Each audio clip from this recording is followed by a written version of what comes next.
अगर सहयोग करे तो क्यों नहीं हो सकता है। यहाँ पे भी किसान यूनियन नहीं है तो क्या हम लोग सब यूनियन बना के काम करेंगे। हम हैं तो सब लोग किसान, मेहनत से। काफ़ी बड़ा शहर है, यहाँ से रेफर करने के बाद सीधे दिल्ली भागा जाता है, तो आपको क्या नहीं लगता कि हमारे क्षेत्र में बरेली में एक एम्स होना चाहिए? हमारे क्षेत्र में अगर कोई अधिकारी कुछ गलत करता है या रिश्वत लेता है, आप सीधे ऑन द स्पॉट जाके उनको हड़का देते हैं, ये क्या? सोशल मीडिया तो मैंने अरविंद जी आपसे सीखी है। मैं आपको ही देखता रहता हूँ कि आप मतलब हर बहकावे में बड़े नेता आ जाते हैं और टिकट कट जाता है, लेकिन इसमें कोई बुरा मानने की बात नहीं है। हम बहुत खुश हैं।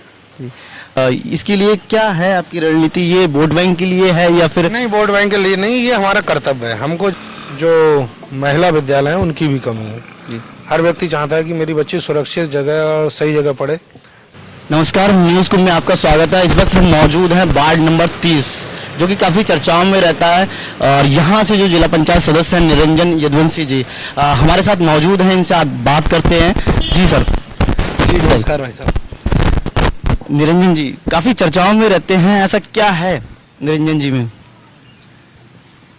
अब मैं क्या बताऊं कि क्यों चर्चा में रहता हूं। वही, ये तो सब आप लोगों का प्यार है, जनता का प्यार है, वो चर्चा बनाती है। हम तो केवल काम करते हैं। माना जाता है निरंजन यदुवंशी जी कभी भी किसी भी समय किसी व्यक्ति के लिए तैयार हो जाते हैं। इसके लिए क्या है आपकी रणनीति? ये वोट बैंक के लिए है या फिर? नहीं, वोट बैंक के लिए नहीं, ये हमारा कर्तव्य है। हमको जनता ने जब वोट दिया है, हमको इस लायक बनाया है कि हम उनकी मदद कर सकें, सेवा कर सकें, तो फिर हमको करना चाहिए जी। चाहे वो टाइम कोई भी हो।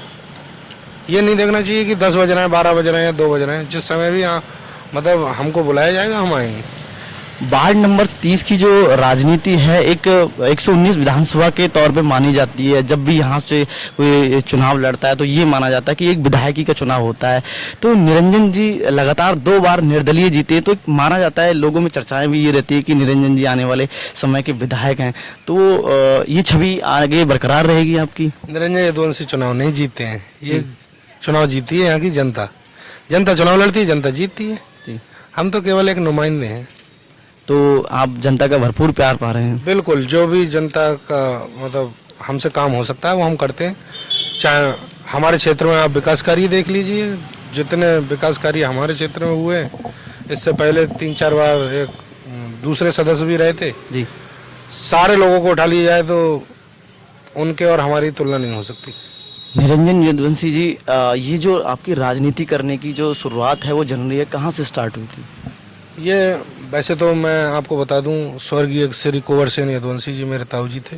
सन 2006 में उनका मर्डर हो गया था जी, उनको गोली लग गई थी। तो उसके बाद फिर हमने मतलब अपने परिवार को संभाला। परिवार को संभालने के बाद फिर क्षेत्र में गए और लोग मतलब पहले तो हम कॉलेज में ही पढ़ते थे, तो फिर कॉलेज के बच्चों के बीच गए और उनकी समस्याओं को आगे रखा और उनकी समस्याओं के लिए कॉलेज प्रशासन से लड़ाई की।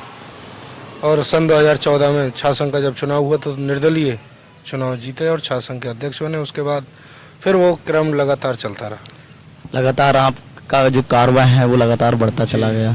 जनता का जो प्यार है वो मिलता रहा।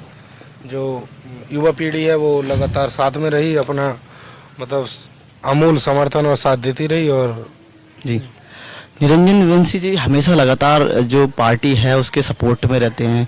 यहाँ से माननीय सांसद संतोष गंगवार जी उनके समक्ष रहते हैं, लेकिन क्या ऐसी खता हो जाती है जब भी निरंजन यदुवंशी को एक ज़रूरत पड़ती है अपने उम्मीदवार की और टिकट की, तो कहीं ना कहीं उनसे एक दूरियां बना ली जाती हैं? ऐसा क्या है? देखिए, हम पुराने समय से ही सांसद श्री संतोष गंगवार जी के व्यक्ति हैं। हमारे ताऊ जी भी उनकी सेवा में लगे रहते थे, हम भी उनकी सेवा में लगे रहते हैं।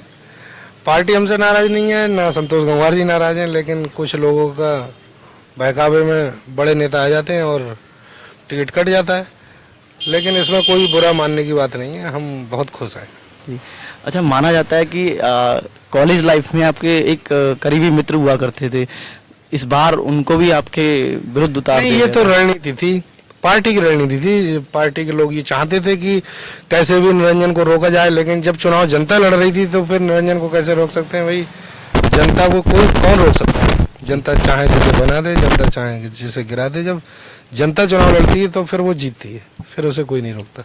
आप सोशल मीडिया पे काफ़ी एक्टिव रहते हैं, काफ़ी कामों में चर्चित रहते हैं। ये सोशल मीडिया तो मैंने अरविंद जी आपसे सीखी है। मैं आपको ही देखता रहता हूँ कि आप मतलब हर गलत के खिलाफ, चाहे वो सरकार के खिलाफ आपको बोलना हो या मतलब सरकार के पक्ष में बोलना। सरकार जो अच्छा करती है आप उसके साथ मतलब अच्छा लिखते हैं, और जो खराब करती है तो उसके साथ आप मतलब खराब व्यवहार करते हैं। तो मैं ये आपसे सीखता हूँ और इसी को अपने जीवन में आधार बना लेता हूँ और इसी के अनुसार काम करता हूँ। 119 की राजनीति आने वाले समय में आप इसमें पैर पसारेंगे? देखिए साहब, मैं जनता के ही दम पे चुनाव लड़ा हूँ। 2 बार जो जनता ने मुझे प्यार दिया है उसी के आशीर्वाद से मैं चुनाव जीता हूँ। और अगर जनता का आशीर्वाद मिलता है या मतलब मैं अपने जो भी मेरे अपने लोग हैं उनसे मैं इस बात की चर्चा करता हूँ, तो लोग अगर कहते हैं कि हाँ आगे बढ़ा जाए तो निश्चित चुनाव लड़ा जाएगा। 2027 में 119 विधानसभा मीरगंज से चुनाव लड़ने की पूरी तैयारी है। अधिकारियों को लेकर बड़ा आप रुख ऐसा रखते हैं। अधिकारियों की क्या है अरविंद भाई, इस मामले में मैं कुछ डिटेल्स जानना चाहूँगा कि मतलब जब मर्जी आती है, अगर कोई अधिकारी कुछ गलत करता है या रिश्वत लेता है, आप सीधे ऑन द स्पॉट जाके उनको हड़का देते हैं, ये क्या मतलब? देखिए, और तुरंत तत्काल मौके पर पहुंचना ये मेरी प्राथमिकता है जी। इसको मैंने अपने जीवन में मतलब अनुपालन करने का प्रयास किया है कि अगर मैं यहाँ पे मौजूद हूँ तो तत्काल उसके पास 10 मिनट में पहुंचने का प्रयास करता हूँ। जैसे सरकार की योजना है 112 नंबर, मैं उससे सीखता हूँ कि जब उसको कॉल आती है तो वो तुरंत पहुँचती है, तो फिर मुझे पहुँचने में क्या दिक्कत है? मुझे ही पहुँचनी चाहिए। और मैं पहुँचता हूँ, देखता हूँ समस्या, अगर अधिकारी वास्तव में ही गलत होते हैं।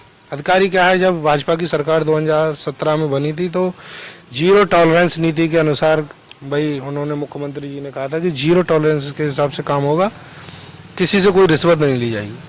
हुआ क्या, कुछ समय तो अधिकारी मतलब उनके प्रेशर में रहे, उसके बाद वो बेलगाम हो गए और बगैर पैसे के कोई भी काम नहीं होता है। जब मेरे अपने लोगों से पैसा लिया जाता है तो फिर मुझे ये बर्दाश्त नहीं होता है। मैं उनके खिलाफ खुल के बोलता हूँ, चाहे फिर इसका मुझे डर नहीं है कि मेरा क्या होगा क्या नहीं होगा। जी, देखते रहते हैं हम आपकी मतलब सोशल मीडिया पे डायरेक्टली आप वीडियो और ऑन द स्पॉट अधिकारियों को हड़काते रहते हैं। बिल्कुल, मैंने मतलब जो मेरे साथ मतलब मेरे लोगों से पैसे लेगा बर्दाश्त नहीं किया जाएगा, चाहे कोई भी व्यक्ति से। धीरे धीरे रिश्वत को यहाँ से खत्म करते जा रहे हैं। हाँ, रिश्वत अगर ईश्वर की कृपा रही और जनता का प्यार रहा तो मीरगंज 119 विधानसभा मीरगंज में कोई भी रिश्वत नहीं लेगा, चाहे थाना हो या तहसील हो। अगर किसी ने रिश्वत ले ली तो ऑन द स्पॉट वहीं फैसला होगा। जी, बिल्कुल। हमारे क्षेत्र में स्वास्थ्य की बड़ी समस्याएं रहती हैं, हमारे क्षेत्र में सरकारी हॉस्पिटल की बड़ी समस्याएं रहती हैं। बरेली जाना माना एक शहर है और यहाँ पर प्राइवेट हॉस्पिटल बड़ी तादाद में है। कोई गरीब इंसान अगर ये बरेली क्षेत्र में अपने हॉस्पिटल में जाता है तो कहीं ना कहीं ये माना जाता है, लोगों में सुनने आता है कि प्राइवेट हॉस्पिटल में जाओ तो ज़मीन जायदाद से जाओ और सरकारी में जाओ तो जान से जाओ। तो क्या यहाँ पर भी एक हॉस्पिटल की मांग हो सकती है? बिल्कुल, यहाँ पे एक हॉस्पिटल बनना चाहिए।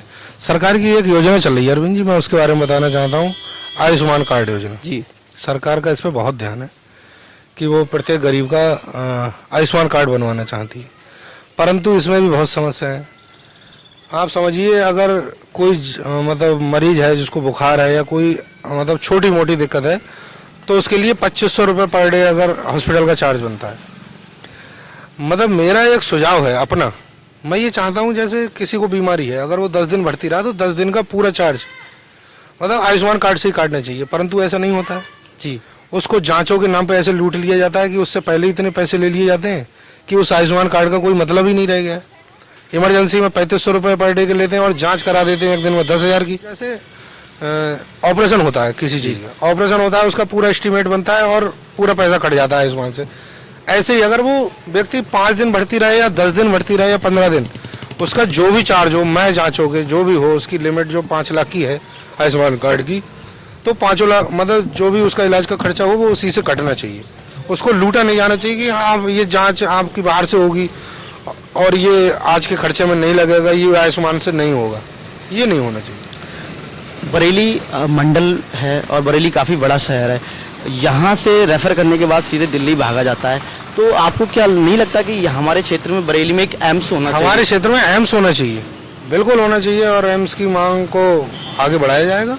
बिल्कुल, एम्स की बहुत बड़ी समस्या है क्योंकि प्राइवेट हॉस्पिटल वाले लूटपाट के अलावा कुछ नहीं करते हैं। आप यहाँ से अगर सही मरीज यहाँ के एक मरीज गए थे ठीक ठाक, उनको ऐसी चोट लग गई थी उनको डॉक्टर ने बताया कि उनकी मतलब आंत बस्ट हो गई और सही सलामत बढ़ते हुए वहां से निकल गया है, तो एक्सपायर निकल गया। उठाई तो नहीं होगी। हम यहाँ से ऋषिकेश भागते हैं, दिल्ली भागते हैं, पीजीआई में मतलब एंट्री नहीं हो पाती लोगों की। एम्स होगा तो वहाँ मतलब जो हम छोटी छोटी दवाइयों के लिए इधर उधर दौड़ते हैं कि साहब बुखार आ गया हम वहाँ चले जाएं, तो मतलब इनमें भी काफ़ी राहत मिलेगी। वैसे हमारा जो CSC है मीरगंज, ये डॉक्टर अमित जी थे तो अच्छा चल रहा था। अब तो मैं गया नहीं हूँ तब से।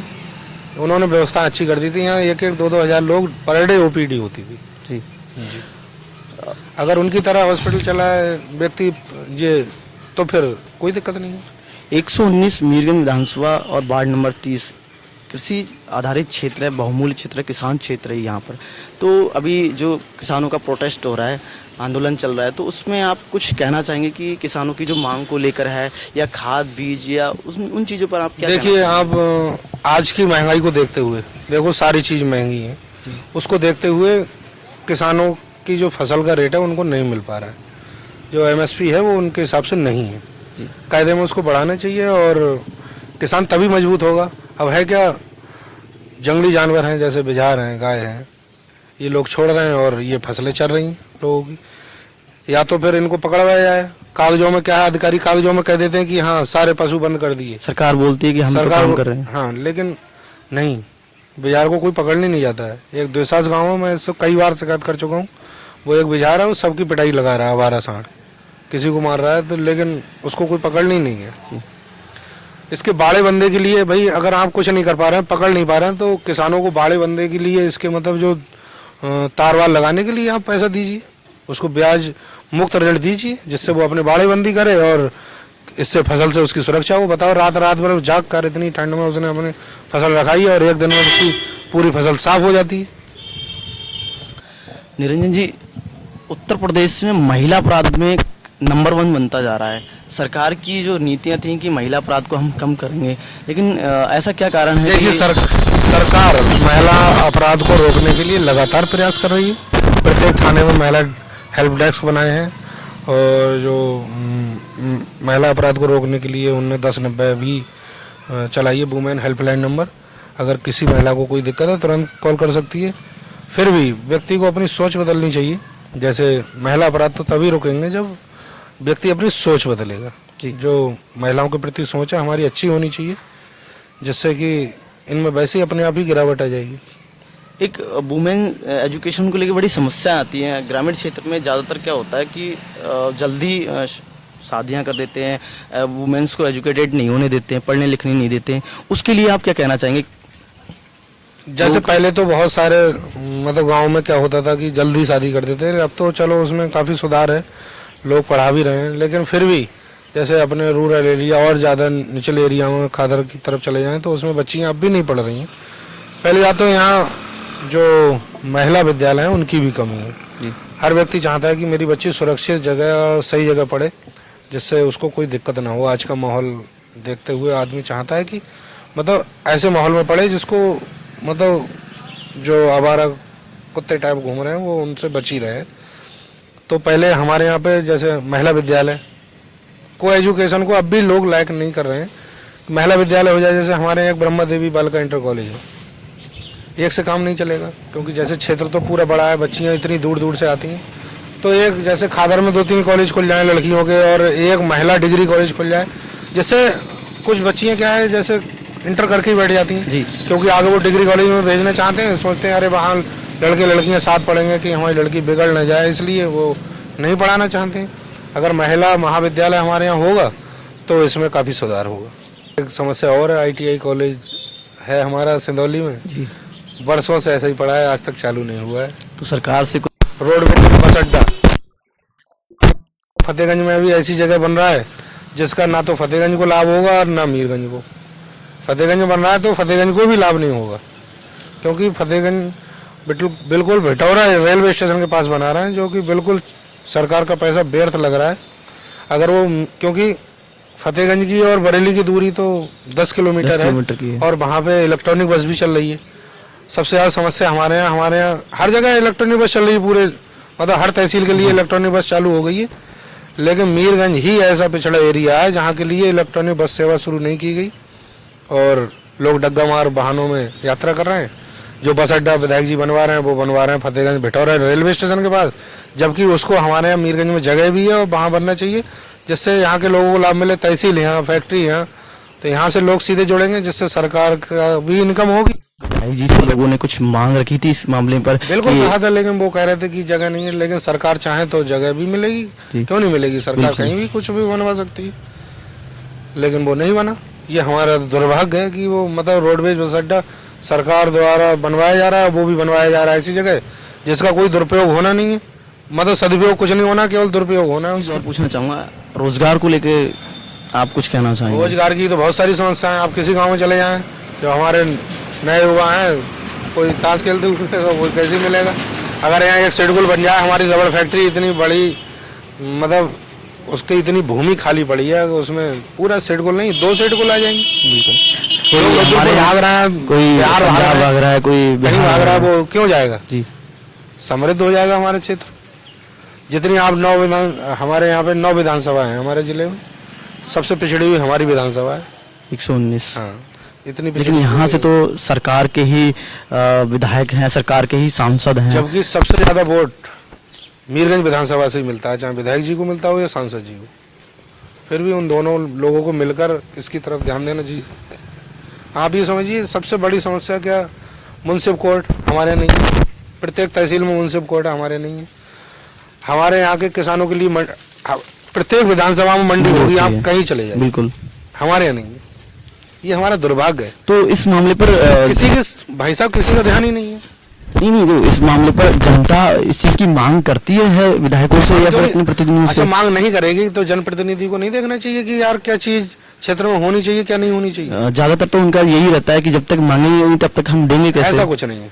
जनप्रतिनिधि थोड़ी मांगेगा, कोई ईश्वर थोड़ी है जनप्रतिनिधि, वो भी तो इंसान है। लेकिन उनकी तो यही वजूद रहता है, उनका तो यही कहना रहता है। मैं आपको बता रहा हूँ, क्षेत्र का होने का और ना होने का केवल एक ही मामला है। अगर क्षेत्र का आदमी होगा, उसको समस्याएं पता होंगी कि कौन सी समस्याएं हैं और कौन परेशान है कौन नहीं है। बाहर का आदमी होगा तो उसको क्या पता? जैसे तो मतलब जो समस्या है, मैंने आपकी मंडी की समस्या बताई जी, बहुत प्रमुख समस्या है। हमारे किसान कहीं मिलक भाग रहे हैं, कहीं बिलासपुर भाग रहे हैं, कहीं कहीं जा रहे हैं, क्यों जाएंगे? बिल्कुल। और ये किसान क्षेत्र बहुमूल्य क्षेत्र है। बिल्कुल है यार, लेकिन कोई ध्यान ही नहीं देता। फैक्ट्री है, 2 दिन आपका गन्ना लेट हो जाए नहीं लेगी, हालांकि पेमेंट अच्छा दे रही है, सब इससे प्रसन्न भी है, फिर भी किसानों की समस्या घटतोली हो जाए, कोई देखने वाला नहीं। किसानों को हड़का दे फैक्ट्री वाले, जैसे वो उनके ऊपर उनके संरक्षक। हाँ, तो किसानों के कुछ यूनियंस वगैरह ऐसे हमारे क्षेत्र में नहीं है जो कि आगे बढ़ के जो किसानों के मुद्दों को आगे लेके चले, जैसे पंजाब है, हरियाणा है, वो कहीं पर किसी वक्त भी वो सक्षम है। असल में यहाँ का किसान भी अगर सहयोग करे तो क्यों नहीं हो सकता है। यहाँ पे भी किसान यूनियन नहीं है तो क्या, हम लोग सब यूनियन बना के काम करेंगे? हम हैं तो सब लोग किसान, हम मेहनत से काम करेंगे और जिसके लिए भी अड़ेंगे, धरना प्रदर्शन जैसे वो लोग करते हैं हम भी करेंगे। तो किसानों के लिए मेन सबसे बड़ी समस्या यहाँ मंडी होना चाहिए। बिल्कुल होना चाहिए। मंडी है ही नहीं। आप किसी तहसील में चले जाइए, हर जगह मंडी। लेकिन हम दुर्भाग्यपूर्ण जीवन जी रहे हैं, हमारे मतलब जनप्रतिनिधियों का ध्यान ही नहीं है। मीरगंज ऐसी स्थिति में है, आप चारों तरफ से आ जाइए। अब तो चलो पुल दोनों सरकार की कृपा से बन गए हैं ये वाला, वरना नदियों से घिरा हुआ क्षेत्र था। यहाँ पे खादर के क्षेत्र में आता था ये। 119 विधानसभा से माननीय डीसी वर्मा जी विधायक हैं, इतनी चर्चाएं उनकी नहीं होती है, आपकी चर्चाएं ऐसी होती है इतनी, ये क्या राज है इसका? विधायक जी जनता का प्यार है या फिर कोई और वजह है? नहीं, ये सब जनता का प्यार है भाई साहब। और विधायक जी भी 2 बार विधायक रहे हैं, जनता की बल पे रहे हैं। अब ये अलग बात है कि जनता किसको ज्यादा प्यार करती है। वोट देना अलग बात है और प्यार करना अलग बात है, दोनों में फर्क है। दोनों में फर्क है जी।